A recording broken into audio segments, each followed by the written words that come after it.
Wow, it's such an honor to be with you tonight. Tonight's an important night, not because of a speech, but because of you, because of what you're doing here, because of what we're doing here in living rooms and civic spaces across the country. We're coming together across the political divide to establish a more perfect union. Our union, what brings us together. It shouldn't be particularly unusual for Americans to do this. It shouldn't be unusual, particularly this time of year, when our Constitution calls upon our elected officials to report to us about the state of our union. But it is an unusual thing to do. What we're doing tonight is a rare and unusual thing. And I think that's why it's an important night. History is not going to remember this speech.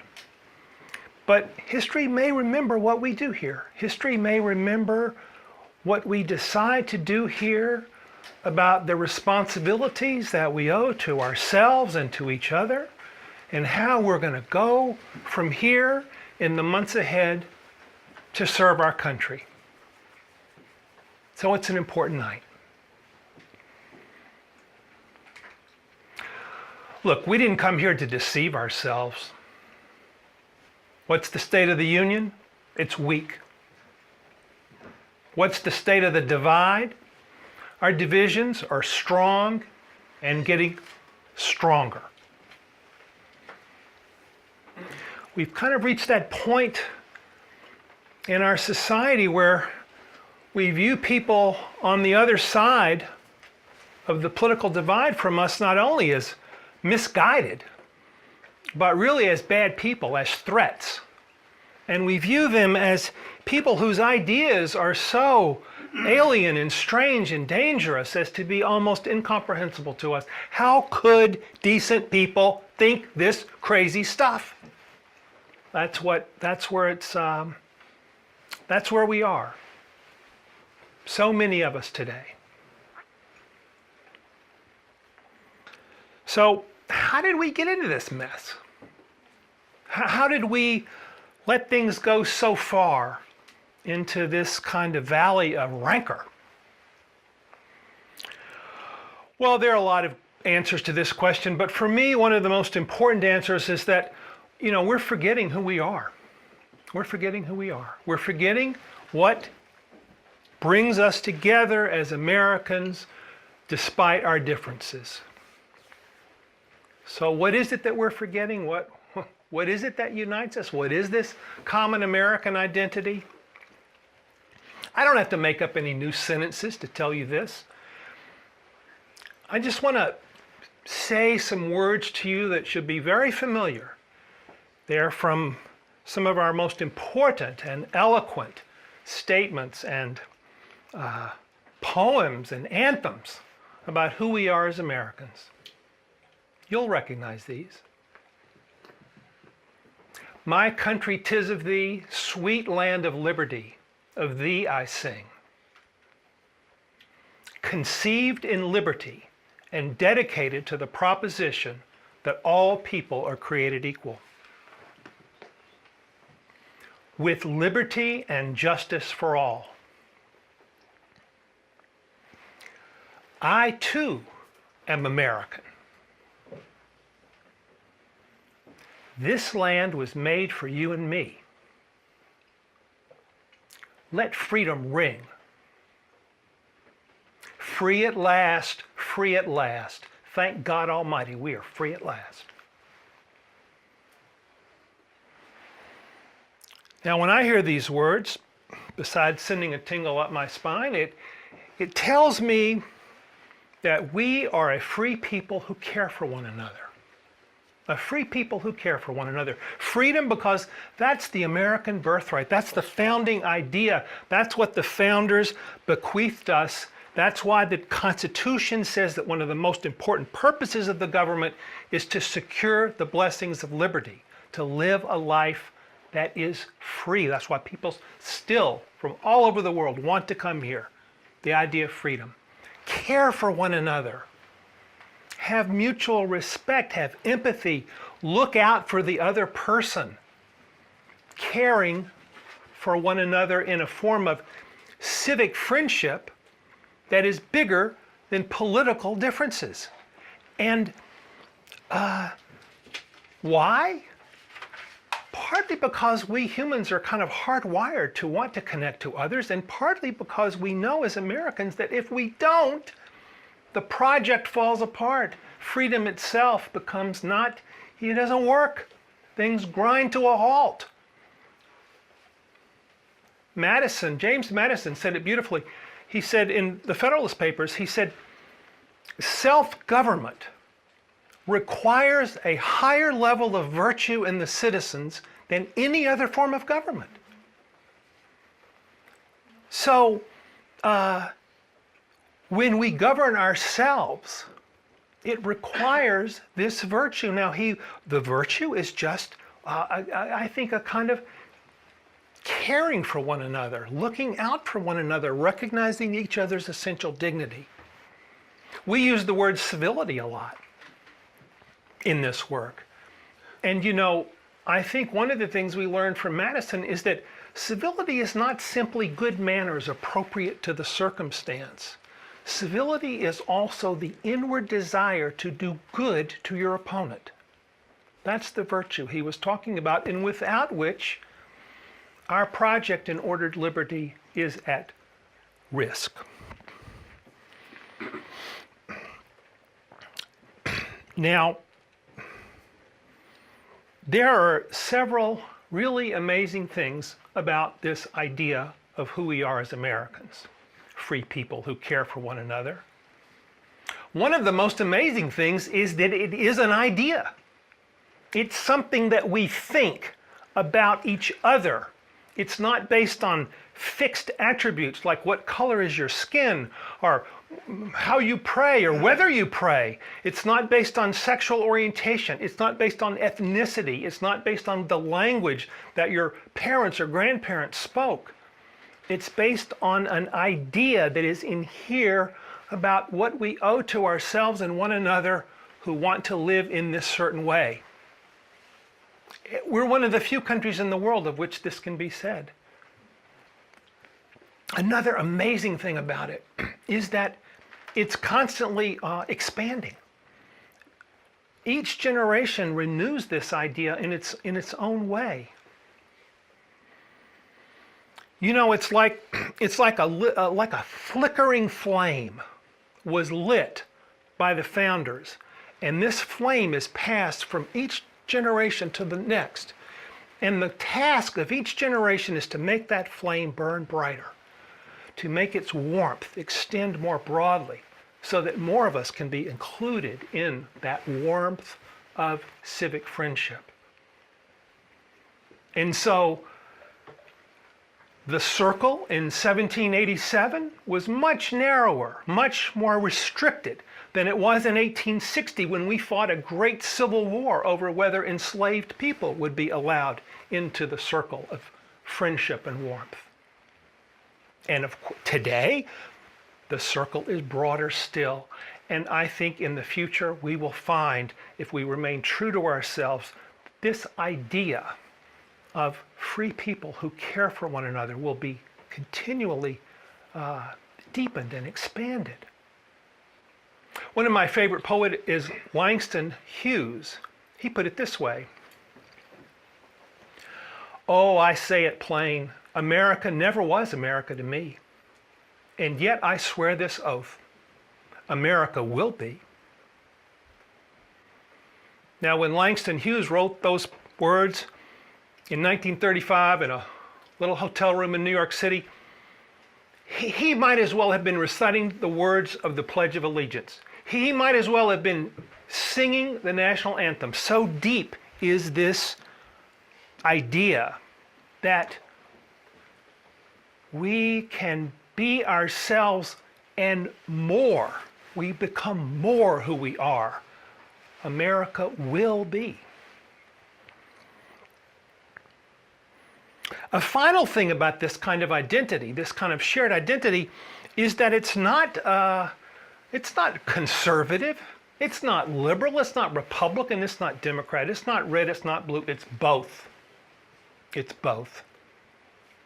So if you're a conservative and your North Star is the inheritance of that we cherish from the founders, the Constitution, the basic documents that guarantee us freedom, a free way of life, if that's important to you, what is meaningful about American identity to you, you've come to the right place. Here it is. My country, 'tis of thee, sweet land of liberty, of thee I sing. And if you're a liberal and your North Star is the desire for social justice and for greater inclusion, you've come to the right place. Here it is, it's right here. America never was America to me. And yet I swear this oath, America will be. There it is. There it is. Now, you know, I'm a little embarrassed telling you this because you know it. I mean, I don't think you'd be here if you didn't know it. I don't think you'd be watching around the country if you weren't already engaged in the process of remembering this, remembering who we are. That's why we're here. And, you know, you've caught the spirit. And I see it every day. It's the most rewarding part of my work. I see this around me every day. It's like, the way I think about it is like I'm standing on a corner and there's just this wind. And I'm kind of going with it because it feels good. It feels like it's helping me, you know, go with others to the uplands. And it's not because I'm sitting there huffing and puffing trying to make the wind blow, or you are coming up with some clever ideas, but there is a yearning in the society to remember who we are and what we can be together. There's a yearning for this, and it feels like it's just this wind, and you've caught this wind, you've caught the spirit. I see it every day. It's so beautiful. Well, Donna Murphy, who you just talked to, goodness gracious, when I first met Donna, we talked about guns. Donna hates guns. She thinks guns are terrible. She thinks the country would be much better off without guns. And she wants gun control. And so I'm a Southerner. I grew up with guns. I was just kind of joshing with her. I said, oh, Donna, maybe you should go to a gun shop or two and talk to people there about what they think about guns. It might give you a new perspective. I was just messing around. It's what she did. She put on a baseball cap and went and talked to some people at gun shops. And the most amazing thing is that today she is the lead organizer of Better Angels, and every day she talks to people who feel passionately about the Second Amendment. And she still wants gun control. And they still want to protect their vision of the Second Amendment, but they do so as friends and as people who can see the good in the other person's point of view, even if they don't agree with it. People who have an inward desire to do good to their opponents. And out there tonight, here's another amazing guy, Christian Sarabia, who is watching from Carroll Hall in Graceland University in Lamoni, Iowa. He's the head of the College Young Republicans.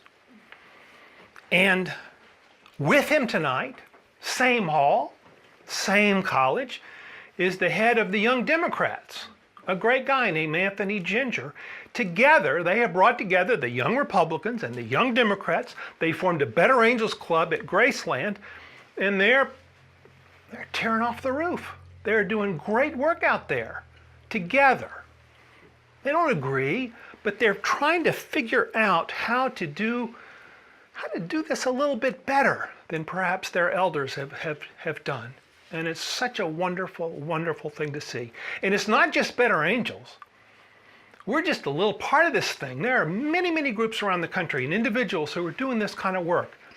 So, you know, a shout out tonight to Pierce Godwin, who started a group called National Conversation Project, which is becoming a kind of umbrella for all the organizations that are involved in this. And that umbrella is covering more and more individuals and organizations every day. And a special, wonderful shout out to Liz Joyner down in Tallahassee, Florida, who started a group called Village Square. She started doing this years ago. She's the model for so many of us. She was doing this before it was cool, I promise you. And so it's wonderful. Wonderful people, a wonderful feeling of movement in the society. Motivated sometimes by a kind of heart sickness to how far we've gone in the direction of rancor and then wanting to do something better. So, what's our agenda? Where are we going from here? What are we supposed to do with this wind, this spirit that we've caught? I want to just very quickly, as I close tonight, mention 3 ideas that I think are perhaps worthy of consideration. I can simplify them by saying, change ourselves, change our complexion, change the rules. Those are the 3. Change ourselves. Well, that's what we're doing. Every time we come together across the divide and speak with one another rather than at or about one another, every time we do that, that's the mission. Because we know from our Better Angels evaluation data, every time this happens, people walk out of those rooms less polarized than when they came in. So this citizen-to-citizen depolarization is the foundation of everything that all of us are doing. And we know that it's working for us. Has it moved the metrics in the nation? Has it changed the national survey data that show polarization that comes from places like the Pew surveys and the American National Election Survey? No, it hasn't. There are 300 million American adults out there, and we are only doing workshops now by the thousands. But we are figuring out how to scale this work. We are figuring out how to work together. More and more people every day are becoming involved. And so changing ourselves until we finally change enough of the citizens to change the national metrics on these numbers. That's a really important thing to do. Change our complexion. We don't look enough like the country we're trying to serve.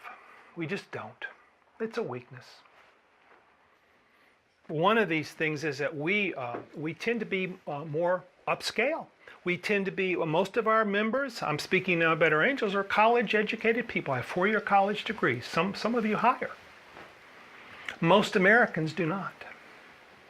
Most Americans do not. And so if we want to look like the country we serve, we have to do much more to bring in working class, blue collar, low income people, not just as members, not just as an afterthought to invite to something, but in positions of real power and responsibility at every level of the organization.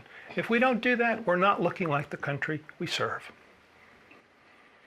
We're also, at Better Angels, we have this red, we call it the Better Angels rule. We're supposed to be evenly divided between red and blue at the level of funding, board, staff, leadership, and participation in the program, which we do. We don't have nearly enough people who are strong supporters of President Trump. You saw some of them tonight. You saw my brother Richard Lynch. You saw Greg Smith and a couple of other people. We don't have enough. We don't look like the country we serve in that respect. So I'm just saying to Greg, who's out there, he would be here tonight if it wasn't for recovering from a health situation. I'm saying to you, man, it's on you. It's on you, and it's on other people like Greg and like Richard in the organization and other organizations to step up and show leadership on this. And it's up to all of us, but it's especially up to our conservative friends who support President Trump. We must make this change, or else we're kidding ourselves about the real possibility for depolarization. And so I don't think there's anything more important for any of us to do over the next month than to be serious about changing our complexion in this way. There are other things we need to do. especially at Better Angels, maybe elsewhere too. We tend to tilt a little male and white and old in our leadership. It's very lucky that I don't fit any of those categories, but we do, and it's something we need to work on. Change the rules.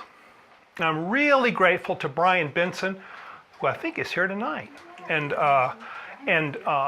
Mark Beckwith. Brian's a big conservative, Mark's a big liberal, and they came up with this idea when we were talking about this very talk tonight. They said, we need to change the rules of the conversation. Change the rules of the conversation, not just for us internally as Better Angels, but for the institutions of society. And so if you think about, for example, Congress, 50 years ago, most Congress people, members of Congress, spent most of their time talking to one another to legislate, both within their party and across party lines. New studies show that members of Congress now spend only about 10% of their time actually legislating. The other 90% of the time is spent raising money and doing PR, which is the, adversarial, why I'm different than these terrible opponents. We can change there's nothing inevitable about this. The rules that govern Congress can be changed to encourage them to be more like what we do, where we talk to each other and try to work together in some ways. If you think about higher education, a lot of campuses, when you go to, are completely dominated by one political point of view. You go to a little Christian school somewhere in the South, where I grew up. It's a conservative dominated political environment. You go to an elite liberal school somewhere, it's almost entirely liberal philosophy that kind of governs things on the campus. These rules can be changed so that in the pursuit of knowledge, everybody gets a voice. Everybody gets to speak freely and with their full voice. This is something that can be done. In the media, good grief, is it really inevitable that all of the rules of engagement in the media have to bias toward rancor and accusation and vitriol and name-calling and lowest common denominator mudslinging and food fighting? Is it really necessary that this be the way our media operate? There's nothing inevitable about this. So we have to change the rules of the conversation, not just for ourselves, as we're already doing, but for the powers and principalities, for the institutions that really shape so much of our society. Now, this is very, very hard work. We're just beginning. In some ways, it's easier, or at least there's more direct, when it's ourselves that we're changing, our own attitudes about one another as citizens. It's harder when we think about changing institutions and how they operate, but this is the challenge for us. This is where we have to suit up here and figure out how to do this, because we will not depolarize America if we only depolarize ourselves. It has to be our institutions as well. So,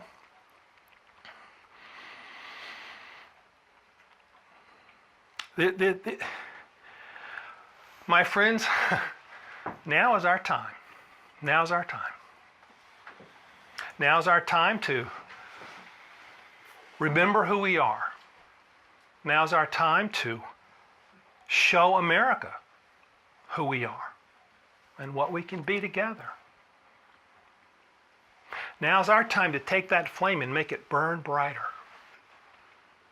so that all of us, liberal, conservative, Trump, anti-Trump, red, blue, all of us have room inside that circle of warmth and civic friendship. All of us. And we'll do something very important for our country if we can do that. That's our mission. To use a word from my own tradition, that's our calling. And I believe we are called to do this. And we're going to do it seriously We're going to do it together. We're going to do it with love in our hearts, and in a spirit of patriotic empathy. So thank you for listening.